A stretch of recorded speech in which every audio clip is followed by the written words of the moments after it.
ഭൂമിയുടെ ഉപഗ്രഹമായ ചന്ദ്രൻ എങ്ങനെ രൂപപ്പെട്ടു എന്നുള്ള ഗവേഷണങ്ങൾ ശാസ്ത്രലോകം കാലങ്ങളായി നടത്തിവരുന്നതാണ്.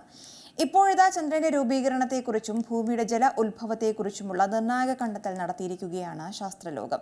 അടുത്തിടെ ഗോട്ടിംഗൻ സർവകലാശാലയിലെയും Max Planck Institute for solar system റിസർച്ചിലെയും ഗവേഷകർ നടത്തിയ പഠനമാണ് ഏറെ ശ്രദ്ധ നേടുന്നത്.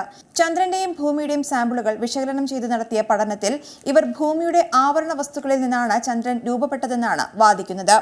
പ്രോട്ടോപ്ലാനറ്റ് ചന്ദ്രന്റെ ഘടനയിൽ ഗണ്യമായ സംഭാവന നൽകിയെന്ന ദീർഘകാലമായുള്ള സിദ്ധാന്തത്തിന് വെല്ലുവിളി ഉയർത്തുന്നതാണ് ഈ പുതിയ കണ്ടെത്തൽ. 14 ചാന്ദ്ര സാമ്പിളുകളിൽ നിന്നുള്ള ഓക്സിജൻ ഐസോടോപ്പുകളും 191 ഭൗമ അളവുകളും ലേസർ ഫ്ലൂറിനേഷൻ ഉപയോഗിച്ച് വിശകലനം നടത്തിയെന്നാണ് proceedings of the national academy ഓഫ് സയൻസിൽ പ്രസിദ്ധീകരിച്ച പഠനത്തിൽ പറയുന്നത്. ചന്ദ്രനിൽ നിന്നും ഭൂമിയിൽ നിന്നുമുള്ള ഓക്സിജൻ 17 ഐസോടോപ്പുകൾ തമ്മിൽ അടുത്ത ഐസോടോപ്പിക് സാമ്യം ഇതിൽ തിരിച്ചറിഞ്ഞിട്ടുണ്ട്. ശതകോടിക്കണക്കിന് വർഷങ്ങൾക്ക് മുൻപ് ഭൂമിയുമായി കൂട്ടിയിടിച്ചതായി വിശ്വസിക്കപ്പെടുന്ന പ്രോട്ടോപ്ലാനറ്റായ തീയയുടെ പ്രധാന സംഭാവനയാണ് ചന്ദ്രന്റെ ഘടനയ്ക്ക് കാരണമെന്ന കണ്ടെത്തലിന് വിരുദ്ധമാണ് പുതിയ പഠനം. ഭൂമിയിലെ ജലത്തിന്റെ ഉത്ഭവത്തെക്കുറിച്ചുള്ള പുതിയ ചർച്ചകളും ഉയർന്നുവരുന്നുണ്ട്. റിപ്പോർട്ടുകൾ പ്രകാരം പരക്കെ അംഗീകരിക്കപ്പെട്ട വെനീർ ഇവന്റ് സിദ്ധാന്തം അനുസരിച്ച് ചന്ദ്രന്റെ രൂപീകരണത്തിന് ശേഷമുണ്ടായ ആഘാതങ്ങളിലൂടെയാണ് ഭൂമിയിൽ വെള്ളം എത്തിയതെന്നാണ് റിപ്പോർട്ട്. എന്നാൽ പുതിയ പഠനം ഇതിനും വിരുദ്ധമാണ്. പുതിയ പഠനം വരും ദിവസങ്ങളിൽ ഭൂമിയും ചന്ദ്രനും തമ്മിലുള്ള ബന്ധത്തെക്കുറിച്ച് കൂടുതൽ ചർച്ചകൾക്ക് വഴി തുറന്നേക്കാം. ഭൂമിയിൽ നിന്ന് ഏകദേശം 3,84,403 കിലോമീറ്റർ അകലെയാണ് ചന്ദ്രൻ സ്ഥിതി ചെയ്യുന്നത്.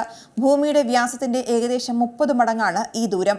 ഭൂമിയും ചന്ദ്രനും അടങ്ങുന്ന വ്യൂഹത്തിന്റെ പിണ്ഡകേന്ദ്രം ഭൂമിയുടെ വ്യാസാർത്ഥത്തിന്റെ ഏകദേശം 4/1 വരുന്ന 1,700 കിലോമീറ്റർ ആഴത്തിൽ ഭൂമിയുടെ ഉപരിതലത്തിന് താഴെയായാണ് സ്ഥിതി ചെയ്യുന്നത്. ഭൂമിക്ക് ചുറ്റും ഒരു തവണ പ്രദക്ഷിണം ചെയ്യാൻ ചന്ദ്രന് 27.3 ദിവസങ്ങളാണ് വേണ്ടിവരുന്നത്. അതേസമയം ഓരോ വർഷം കൂടുമ്പോഴും 1.5 ഇഞ്ച് ചന്ദ്രൻ ഭൂമിയിൽ നിന്നും അകലുന്നുവെന്ന് അടുത്തിടെ പുതിയ പഠനങ്ങൾ തെളിയിച്ചിട്ടുണ്ട്. ഓരോ വർഷവും ഭൂമിയെ ഭ്രമണം ചെയ്യാൻ കൂടുതൽ സമയം ചന്ദ്രന് വേണ്ടിവരുമെന്നാണ് കണ്ടെത്തൽ. അങ്ങനെ അകന്നകന്നു പോയി ഭൂമിയുടെ ഒരു ഭാഗത്തു നിന്ന് മാത്രം ചന്ദ്രനെ കാണാനാകുന്ന കാലം വരുമെന്നും ശാസ്ത്രജ്ഞർ പ്രവചിക്കുന്നുണ്ട്.